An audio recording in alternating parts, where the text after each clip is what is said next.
Et bonjour à toutes, bonjour à tous, bienvenue à Jurassic Park, j'espère que vous allez toutes et tous bien.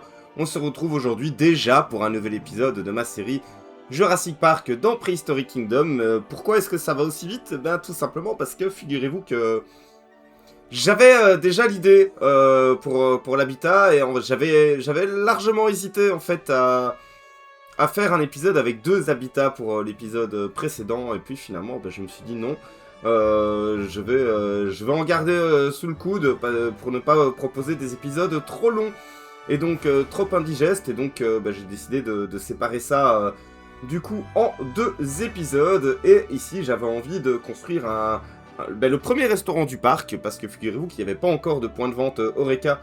Il n'y avait rien pour les visiteurs pouvoir manger un morceau pour le moment dans notre Jurassic Park. Alors j'ai voulu y remédier avec un premier restaurant, et j'avais l'envie de faire une terrasse sur pilotis, parce que souvenez-vous, je vous invitais dans l'épisode précédent à deviner quelle serait l'espèce qui composerait cet épisode. J'avais dit que ce serait un animal du Jurassique. Et à ma grande surprise, personne ne l'a trouvé. Moi je me disais que ce serait pourtant assez facile à trouver, dans le sens où, ben voilà, notre animal du Jurassique, c'est un animal de début de parc, et vous me connaissez, je mets rarement des grands animaux au début des parcs, donc petit dinosaure du Jurassique présent dans le jeu, il y a le Dryosaur. Et donc, voilà, je réfléchissais à que faire comme type de bâtiment, en fait, parce que, voilà, quand je regardais dans mes ressources, dans mes inspirations, donc les différents bâtiments des Jurassic World Evolution, par exemple, il y a beaucoup de béton, et je trouvais que du béton, ça se mariait quand même assez mal avec le concept ici de terrasse surélevée, donnant dans l'habitat des Dryosaures. Et donc, en fouillant, je vous avais dit que je m'étais renseigné, j'avais pensé notamment aux zones Jurassic Park et Jurassic World dans les parcs et d'attractions Universal Studios. Et j'ai trouvé en fait l'occasion rêvée, l'occasion parfaite, si j'ose dire, de mettre à profit ce type d'inspiration pour ne pas faire bêtement et simplement de la reproduction, mais bien pour faire de l'inspiration. Donc il y a dans un des parcs Universal un kiosque à nourriture qui s'appelle le Raptor Bites. Alors du coup j'aimais beaucoup son style. Je le trouvais assez réaliste, fatalement, vu que c'est dans un vrai parc, vous me direz. Et il y avait un truc qui me plaisait bien, et donc voilà, c'est ça qui est chouette avec cette série, c'est que du coup j'ai pu m'amuser à réadapter, à réinterpréter et à intégrer donc le bâtiment avec notre style architectural ici dans le jeu. Et je pense que le résultat est assez sympa. Donc je suis parti sur la même base dans des tons de gris. Mais voilà, pareil, hein, j'avais essayé avec du béton. Le béton, ça ne rendait vraiment pas bien. Ça faisait pas cohérent rajouter à une infrastructure en bois. Donc je suis parti sur une base de bois peint tropical. J'ai gardé vraiment le côté boisé. Et alors j'aimais beaucoup ce qu'on voyait juste en dessous de la toiture, en fait, du Raptor Bites. J'aimais beaucoup ce côté gros bambou, et je suis parvenu à en prendre l'inspiration, l'adapter. Ici donc je suis parti sur quelque chose de très vitré, sauf la cuisine. La cuisine, elle est refermée avec du bambou, et je trouve que quand on est côté terrasse, ça rend vachement bien. Là, je fais un peu de décoration sommaire à l'intérieur de la cuisine, histoire de se dire qu'on a des backstage qui sont effectifs. D'ailleurs, ils sont tellement effectifs que les visiteurs passent dedans. C'est un petit peu chiant. Mais bon, on va faire avec, hein, on va faire avec de toute façon. J'avais hésité, figurez-vous, à mettre un volet pour fermer la vue dans la cuisine, et je me suis dit que c'était un petit peu bête. Donc là, vous allez voir, comme d'habitude, fatalement, c'est un build de Jay, donc je me suis un petit peu emmêlé dans les captures. Donc vous n'aurez pas, par exemple, la décoration du... voilà, je l'ai réinterprété, la décoration du Dryobites. Là, je réalise que ça va pas faire très joli dans l'intérieur de mon restaurant d'avoir ça au-dessus pour mettre mon enseigne. Et au passage, les petits malins, hein, qui vont se dire, ah bah tiens, c'est marrant, Byte, ça veut dire autre chose dans une autre langue. Oui, merci, je sais, ça veut dire s'il vous plaît en allemand. Pas besoin de faire la blague dans les commentaires, hein, les gars. Ah, je suis trop con, je suis trop bête, excusez-moi. Donc la petite finition, ben voilà, le bâtiment originel, bon, comme d'habitude, je répète beaucoup en fait les épisodes, je fais des pré-essais avant d'enregistrer vraiment le speed build. Et malgré tout, je fais quand même des petites expérimentations pendant la construction pour les speed builds. Et donc ici, ben voilà, je viens délimiter la hauteur pour pouvoir avoir notre terrasse où les visiteurs pourront aller voir dans l'habitat des dryosaures. Et j'allais dire quelque chose, je ne sais plus, j'ai perdu le fil du coup de mes idées, mais vous allez voir, j'aime vraiment beaucoup la petite terrasse que j'ai faite. Oui, voilà, donc je disais, je me suis un peu emmêlé dans les captures, vous ne me verrez pas faire par exemple le logo du restaurant, ça vous le découvrirez dans les cinématiques shots. Et ici, bah, y a rien à faire, moi j'aime vraiment beaucoup en fait cette barrière, hein, cette barrière tropicale, et je voulais essayer d'en faire quelque chose d'un peu décoratif. Dans l'ensemble sur Pilotis ici, tout cela va être travaillé bien évidemment avec un garde-corps sur le dessus, enfin une rambarde un petit peu plus solide, de sorte à avoir cette clôture qui vient vraiment, bah, déjà, je le disais lors de la construction du premier shop, donne un côté très safari qui au final colle plutôt bien à notre Jurassic Park.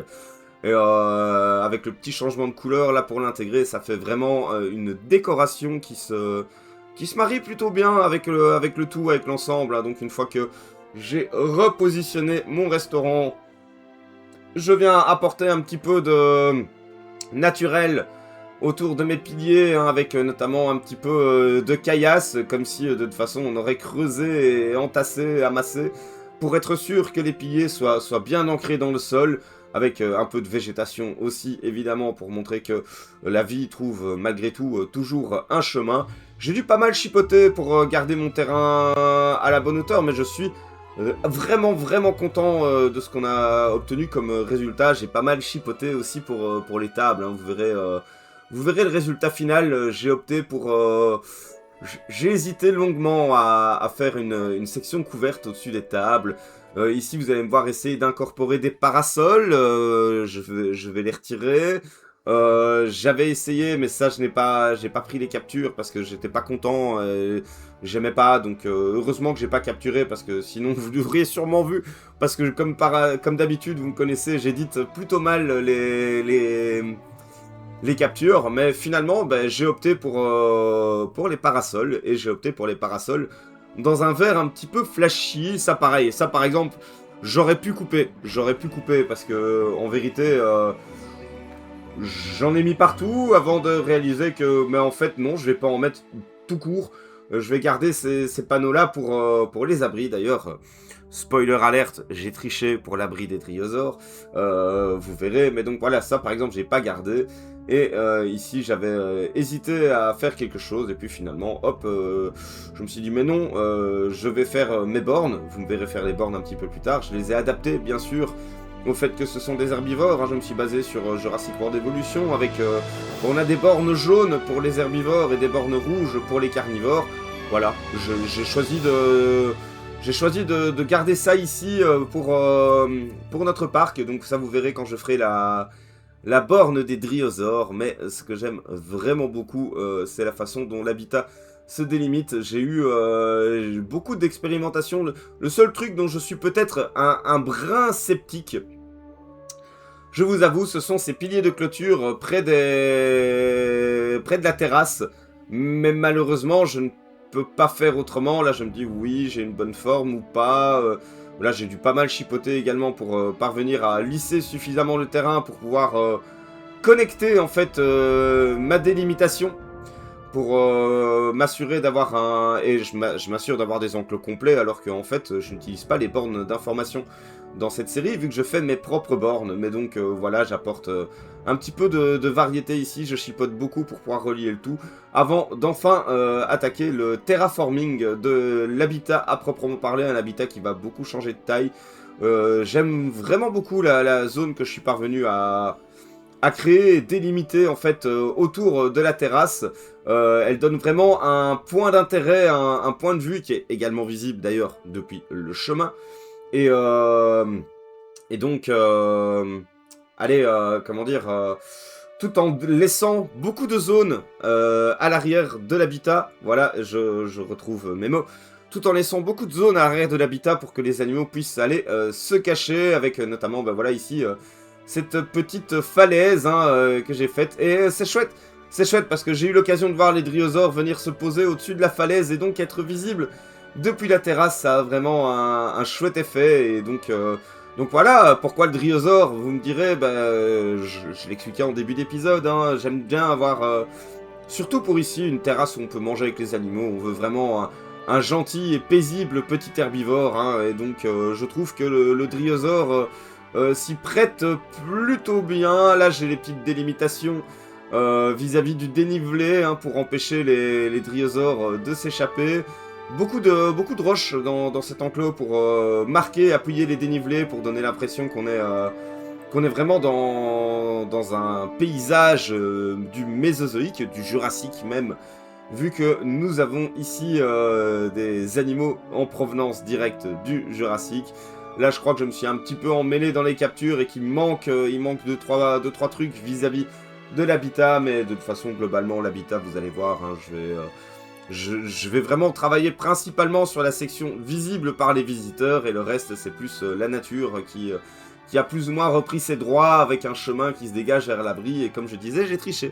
J'ai triché pour l'abri parce qu'en fait, j'ai réutilisé l'abri des dilophosaures. J'ai juste adapté, bien évidemment, les infrastructures à l'intérieur pour que ce soit cohérent avec un enclos d'herbivores. Mais comme la taille fonctionnait bien, comme on a déjà réutilisé de toute façon des toilettes, je ferai sans aucun doute d'autres blocs sanitaires, mais toujours en gardant ce style très Jurassic Park en fait. Peut-être que je ferai un bloc sanitaire différent qui reprend l'esthétique de ceux de Opération Genesis. Tiens, ça pourrait être... je pense que ça pourrait être une bonne idée, mais donc ici je viens intégrer mon shelter, faire mon petit coup de décoration et enfin d'ajustement.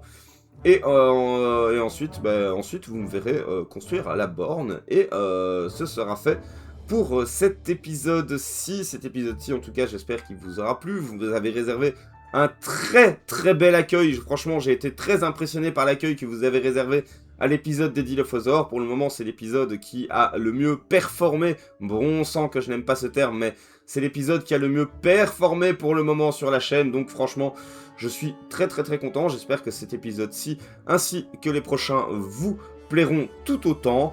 Si c'est le cas, n'hésitez pas, comme d'habitude, à éventuellement vous abonner à la chaîne, partager la vidéo, la liker, et me laisser un petit commentaire avec, pourquoi pas, des suggestions de noms pour les animaux. Ici, vous allez me voir adapter la borne et ensuite la placer. Et donc, c'est l'occasion de vous remercier à nouveau et de vous souhaiter une excellente fin de journée. Normalement, la vidéo sort ici le jeudi de l'Ascension, parce que les jours fériés, c'est toujours bien propice au secteur touristique, au secteur des parcs. Donc, si vous la regardez Day One, Day Ichi, comme disent les weebs, eh bien, profitez bien de votre jour férié. Moi, je vous laisse avec les Cinematic Shots, et je vous dis à très bientôt. À Jurassic Park, salut tout le monde!